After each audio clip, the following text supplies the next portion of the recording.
Hi friends, అందరికీ నమస్కారం. Welcome to ఘనా ఎంప్లాయ్ పెన్షన్ న్యూస్కి స్వాగతం. ఫ్రెండ్స్, ఈపీఎఫ్ఓ పెన్షనర్ల ఉద్యోగులకు అదిరిపోయే గుడ్ న్యూస్. ఆ వివరాలు ఏంటి ఈ వీడియోలో తెలుసుకుందాం. ఫ్రెండ్స్, వీడియోని ఎక్కడ స్కిప్ చేయకుండా చూడండి. మా వీడియో మీకు నచ్చినట్టయితే మా ఛానల్కి లైక్ చేయండి, సబ్స్క్రైబ్ చేసుకోండి. ప్లీజ్ ఫ్రెండ్స్, ఇక వివరాల్లోకి అయితే వెళ్ళిపోదాం. పీఎఫ్ ఖాతాదారులు అందరికీ ఇది ఒక అద్భుతమైన అవకాశం. మీ జీతం నుండి పీఎఫ్ కట్ అవుతుంటే మీరు ₹1 కూడా ఖర్చు చేయకుండా 7 లక్షల వరకు ఉచిత బీమా పొందే హక్కు మీకు ఉంటుంది. చాలామందికి తెలియని ఈ ఈడీఎల్ఐ పథకం గురించి పూర్తి వివరాలు ఇక్కడ ఉన్నాయి. ఉద్యోగుల భవిష్య నిధి సంస్థ తన చందాదారుల కోసం అందిస్తున్న ఈ పథకం ఉద్యోగి అకాల మరణం చెందితే వారి కుటుంబానికి కొండంత అండగా నిలుస్తుంది.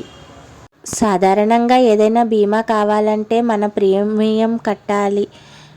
కానీ ఈ ఈడీఎల్ఐ పథకం ప్రత్యేకత ఏమిటంటే ఈ బీమా కోసం ఉద్యోగి తన జీతం నుండి ₹1 కూడా కట్టాల్సిన అవసరం లేదు.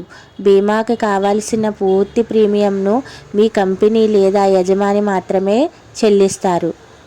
మీ పీఎఫ్ ఖాతా ఓపెన్ అయిన వెంటనే మీరు ఆటోమేటిక్గా ఈ ఇన్సూరెన్స్ పరిధిలోకి వచ్చేస్తారు. దీనికోసం వేరే దరఖాస్తు చేయనక్కర్లేదు.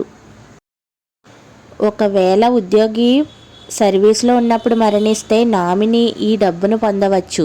మరణ ధృవీకరణ పత్రం, ఆధార్ కార్డు, నామినీ, బ్యాంకు వివరాలు తప్పనిసరి.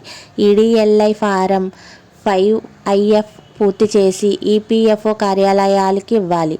క్లెయిమ్ చేసిన 30 రోజుల్లోపు డబ్బు సెటిల్ చేయాలి. ఆలస్యం అయితే ఈపీఎఫ్ఓ 12% వడ్డీతో కలిపి చెల్లించాల్సి ఉంటుంది. మీకు ఏదైనా జరిగినప్పుడు మీ కుటుంబం ఇబ్బందులు పడకుండా ఉండాలంటే ఆ నామినేషన్ పూర్తి చేయడం తప్పనిసరి. నామినీ ఉంటేనే ఈ ప్రక్రియ సులభంగా ముగుస్తుంది.